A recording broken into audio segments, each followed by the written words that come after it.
Nous allons passer à la présentation suivante, qui est faite par le docteur Fischer et qui s'intéresse donc aux différents moyens de monitorage disponibles en 2018 dans le contexte de l'hémorragie du postpartum. Docteur Fischer, c'est à vous. Bonjour, donc moi je vais évoquer les outils dont on dispose et quels sont ceux qui sont recommandés et ceux dont il faut se méfier, comme l'a dit le docteur Leguez.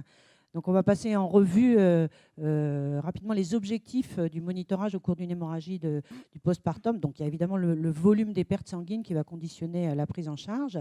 Donc Agnès a parlé du sac de recueil. On en reparlera à la fin au moment du quiz. Elle a aussi souligné les limites de l'HemoQ que tout le monde utilise de façon, parce que c'est un outil rapide, que c'est au lit du malade, etc., mais dont il faut bien sûr se méfier à partir du moment où le remplissage n'a pas été, où la compensation des pertes n'a pas été faite. Donc c'est un faux ami finalement, le HemoQ précoce. Même remarque pour les examens de laboratoire, quand on envoie la numération de façon très précoce au moment du saignement et qu'on n'a pas débuté le remplissage, le résultat de cette numération, il a la même signification que l'HemoQ. Quand on a perdu du sang total et qu'on n'a pas remplacé, la valeur de l'hémoglobine au laboratoire n'est pas toujours le reflet de l'intensité de l'hémorragie. Alors après, les dispositifs un peu plus modernes qui permettent maintenant au bloc opératoire de monitorer de façon non invasive et de façon continue l'hémoglobine, c'est des dispositifs qui sont récents, qui sont pour l'instant pas utilisés en obstétrique, mais qui sont testés dans les blocs opératoires. Il y a des limites qui sont soulignées pour l'instant. Je pense que ces dispositifs ne sont pas encore tout à fait au top de leur performance. Il y a une corrélation à peu près correcte dans à peu près 80% des cas, et 80% des cas, ce n'est pas tout à fait 100%. Il y a des variations qui sont aléatoires. Il y a aussi une grande sensibilité de ces monitorages non invasifs à l'utilisation des vasoconstricteurs qu'on utilise de façon courante dans ce contexte.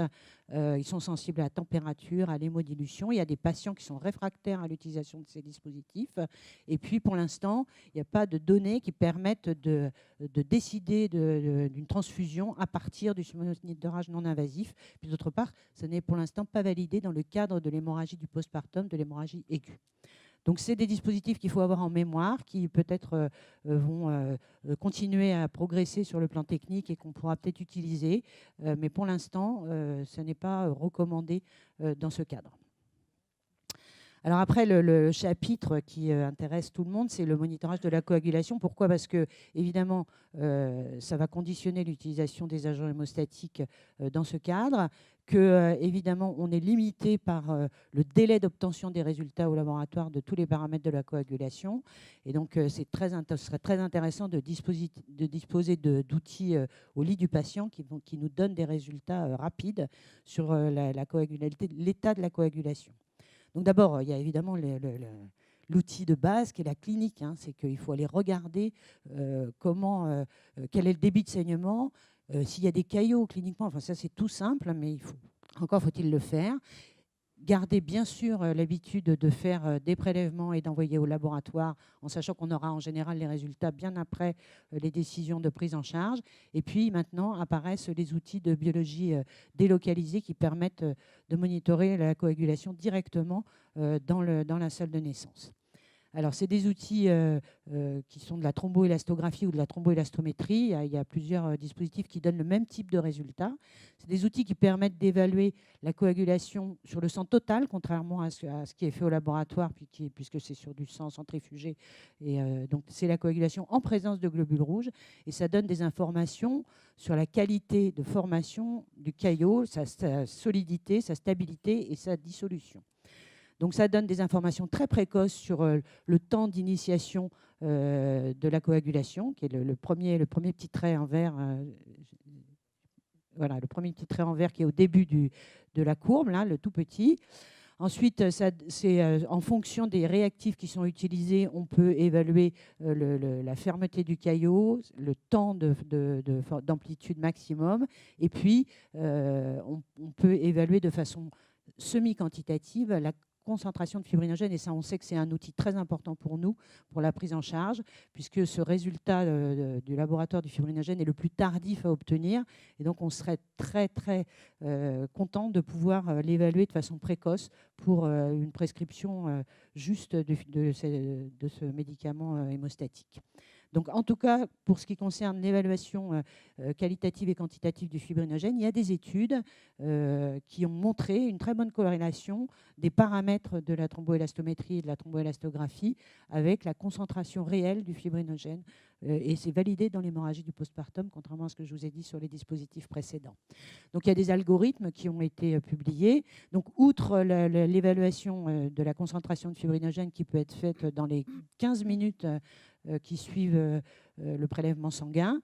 Ces algorithmes permettent aussi d'évaluer, en fonction des différents réactifs, la coagulation de façon sur les voies extrinsèques et intrinsèques, et de nous guider sur la nécessité, par exemple, de prescrire des facteurs de coagulation précocement, et voir des plaquettes en combinant les différents tests et l'interprétation. Alors les algorithmes, ils sont à peu près tous standards.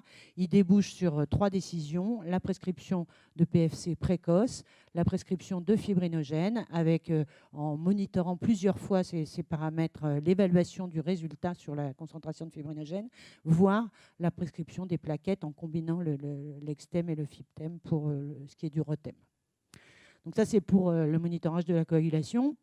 Et puis Agnès vous a dit que la pression artérielle est un mauvais outil chez les femmes jeunes pour évaluer le retentissement hémodynamique, parce que l'hypotension est souvent tardive. Donc après, il faudrait qu'on ait des bons outils de monitorage hémodynamique. Alors bien sûr, le monitorage standard, bien sûr, toujours penser à, quand il a été enlevé après l'accouchement, à remettre tous les outils de monitorage externe, la fréquence cardiaque, la SpO2, la pression artérielle non invasive. Après, il y a des dispositifs qui permettent maintenant de monitorer en continu, de façon non invasive, la pression artérielle, et d'obtenir des courbes qui sont presque similaires aux courbes de pression invasive. L'échographie cardiaque, ça c'est un petit peu plus difficile à utiliser en phase aiguë. Bien sûr, il reste le grand intérêt de la mise en place d'un cathé artériel pour monitorer de façon invasive la pression artérielle, puis ça permet aussi de faire des prélèvements itératifs. Donc ça reste un très bon outil, même si c'est invasif. Et puis des appareils plus modernes qui vont évaluer de façon continue la pression artérielle non invasive, et puis qui vont permettre de calculer des données un peu plus précises sur le débit cardiaque, le volume d'éjection et les résistances. Donc ça, on pourra en parler aussi, parce que ce n'est pas tout à fait non plus encore au point, et tout ça n'est pas validé de façon spécifique dans l'hémorragie du postpartum. Merci, Dr Fischer, pour cette présentation complète sur différents moyens de monitorage, donc à la fois l'hémostase et puis l'hémodynamique. Le ROTEM a un essor assez important actuellement en obstétrique notamment, et puis également au bloc opératoire. Est-ce que vous pensez que l'intégration de cette technique et son utilisation puisse changer les prescriptions, notamment d'agents hémostatiques? Alors, en tout cas, très probablement pour l'utilisation du fibrinogène. Le fibrinogène, c'est un médicament très onéreux qui est facile à utiliser parce qu'il est à disposition dans les blocs opératoires. Donc la tendance à utiliser ce médicament précoce, elle est forte, mais elle est en général non éclairée puisqu'on n'a jamais les résultats. Il y a des collègues dans la région lyonnaise qui ont évalué l'impact médico-économique d'utiliser ce monitorage sur la prescription du fibrinogène, la prescription juste et éclairée, et l'utilisation de ces dispositifs permet de ne pas prescrire du fibrinogène quand il n'est pas utile. C'est-à-dire, on fait des prescriptions, nous, à l'aveugle, parce que quand on voit que ça commence à saigner, on va chercher tous les produits qu'on a sous la main. Mais dans certains cas, cette prescription est excessive et on s'en aperçoit a posteriori. Ça coûte cher, il y a des complications et il y a des risques. Et donc ces outils de monitorage de la coagulation ont probablement une place très importante dans ce cadre. Ils sont maintenant bien validés. On connaît à peu près les seuils en deçà desquels il ne faut pas descendre sur la concentration de fibrinogène. Et encore une fois, il y a une bonne corrélation avec cet outil. Donc, à mon avis, pour la prescription de fibrinogène, c'est un outil qui va nous permettre d'ajuster nos prescriptions dans ce cadre. Après, pour le reste, pour les autres facteurs de coagulation, c'est un petit peu moins validé, mais en tout cas, c'est quand même des outils très importants à mon avis, qui sont d'ailleurs maintenant, qui ont été suggérés dans la mise à jour des recommandations de 2014. Il faut rappeler aussi aux auditeurs que pour le fibrinogène, ce qui est validé en tout cas surtout, c'est que c'est un marqueur de sévérité. Donc même au-delà des pratiques d'administration de produits, ça vous montre aussi que votre patiente est en train d'avoir une hémorragie qui est très sévère quand son taux de fibrinogène est clairement abaissé. Dans les recommandations, le seuil est à 2 grammes par litre. Et ensuite, donc, le lien de causalité entre le taux de fibrinogène bas et le fait qu'il faille le substituer n'est pas encore tout à fait démontré. Il y a un autre produit qui est assez précieux en transfusion et donc en maternité, c'est les plaquettes. Et est-ce que vous pensez qu'on peut aussi guider la transfusion de plaquettes en utilisant la thromboélastographie, ou est-ce que c'est encore un peu... Alors, les algorithmes permettent, en comparant le Fiptem et l'Extem, de guider la prescription des plaquettes. Alors là, je mettrais peut-être un bémol, parce que d'abord, la numération plaquettaire, contrairement au dosage de fibrinogène, c'est quand même assez rapide à obtenir, premièrement. Deuxièmement, l'obtention des plaquettes sur le site, c'est souvent plus long. Et donc, en fait, sur le plan du timing, on a le temps de récupérer en général la numération, de commander des plaquettes et puis de prescrire des plaquettes de façon éclairée sur le chiffre réel et non pas sur un algorithme qui ne mesure pas directement le taux de plaquettes. Donc, à mon sens, pour les plaquettes, c'est un outil c'est un guide. En tout cas, c'est l'outil décisionnel, ça reste quand même la numération. D'accord. Donc, j'avais une question aussi pour nos différents intervenants. Est-ce que vous avez, vous, développé, utilisé le Rotem dans votre maternité? Est-ce que vous avez un accès, donc par exemple à la Lariboisière, est-ce que vous avez un accès au Rotem ou au TEG, il y a plusieurs dispositifs.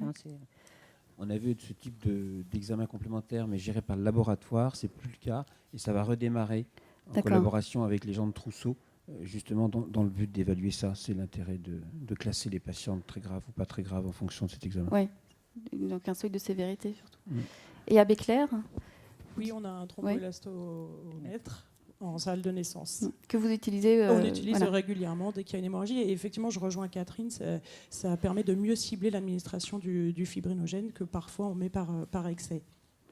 D'accord. On a une question de nos auditeurs qui concerne le bilan d'hémostase, en dehors du contexte de l'hémorragie. Et la question est la suivante: est-ce qu'il faut systématiquement faire un bilan d'hémostase, Dr Fischer, en fin de grossesse? Donc il y a des recommandations sur la question, donc ça permettra de répondre. Alors ça dépasse un peu le cadre de l'hémorragie du postpartum. Les recommandations, c'est de ne pas... il n'y a pas de recommandation pour faire un bilan d'hémostase avant un accouchement. Bien sûr, quand il y a une pathologie annexe, une pathologie obstétricale ou médicale, c'est un élément important. Quand il y a un risque d'hémorragie du postpartum, soit par un antécédent, soit par une anomalie d'insertion placentaire, évidemment, ces examens ont une place, mais en tout cas pas de façon systématique pour tous les accouchements. Ouais, et surtout aussi penser, c'est normal pour chaque femme qui accouche, elles ont toute une carte de groupe, mais il faut aussi penser à avoir des RAI à jour quand il y a un risque très élevé d'hémorragie. Voilà. Très bien. Vous avez aussi parlé du monitorage de l'hémoglobine continue en obstétrique. Qu'est-ce que vous en pensez? Est-ce qu'un jour, cet outil risque de remplacer l'HemoQ, ou on n'en est pas encore là? Non, on n'en est pas du tout encore là. Il y a trop d'incertitudes d'abord dans les valeurs extrêmes. Il y a trop de paramètres qui polluent la mesure. Pour l'instant, dans les hémorragies aiguës, si ça a été testé dans les blocs opératoires et que c'est vraiment un truc qui est sûrement prometteur, pour l'instant, il n'y a pas de place pour ce monitorage continu dans les salles de naissance, mais je pense que ça va aller assez vite parce que les industriels avancent très vite sur ces points. Et donc, mais voilà, mais pour l'instant, ce n'est pas tout à fait d'actualité, je pense. Oui, en plus, on a vu que ces 5 dernières années, il y avait déjà eu d'améliorations importantes d'un point de vue technique de l'outil, avec beaucoup moins de dérives des valeurs au cours du temps. Ça s'ajuste, on voit bien que ça s'ajuste, mais pour l'instant, c'est un petit peu tôt pour recommander ça de façon systématique. Et concernant l'hémodynamique, donc l'utilisation du ClearSight, quelle est la place de cet outil dans votre prise en charge? Est-ce que vous pensez que ça pourrait remplacer aussi la pression artérielle invasive, donc d'utiliser des techniques moins invasives? Alors, même remarque sur la technologie, qui est quand même sensible aussi à des variations et puis pas des mesures qui ne sont pas encore d'une fiabilité totale. D'autre part, c'est un outillage qui nécessite une mise en place très rigoureuse. l'ergonomie d'une salle de naissance au moment d'une hémorragie du postpartum. Je pense Oui. que tout le monde sait que c'est compliqué. Il y a beaucoup d'intervenants, il faut de la place, il faut prendre son temps pour mettre en place de façon rigoureuse les appareils de monitorage. Donc, pour l'instant, c'est trop dépendant des modalités de mise en place et c'est trop dépendant d'autres facteurs qui perturbent les mesures, premièrement. Et puis tous les paramètres calculés qui concernent le débit, évidemment, c'est très attractif d'avoir ces paramètres. La valeur réelle, pour l'instant, n'est pas tout à fait précise. On peut quand même, si on a cet outil et qu'on peut le mettre en place, utiliser quand même les variations, non pas les valeurs réelles, mais en tout cas les variations de volume d'éjection, des variations de résistance, mais de façon très prudente et en tout cas pas de façon décisionnelle. C'est un outil d'aide à la décision, mais en tout cas, ce n'est pas un outil décisionnel pour l'instant. Oui, c'est vrai que nous, en pratique, on l'utilise finalement pas dans l'urgence, mais quand on est face à des situations hémorragiques prévisibles, comme le placenta accreta. Voilà, très bon outil dans la césarienne à risque hémorragique, oui. Très bien. Merci, Dr Fischer, pour cette présentation sur les monitorages. Et ce qui est très important, c'est qu'on voit bien que la réponse, c'est aussi simplement de dire qu'il faut monitorer ces femmes, parce qu'on a, dans la pratique, on voit bien qu'il y a une tendance parfois à la sous-estimation des pertes sanguines et finalement à ne pas les monitorer. Donc la première réponse, ça serait de monitorer la clinique toujours et idéalement des outils plus modernes que vous avez à disposition.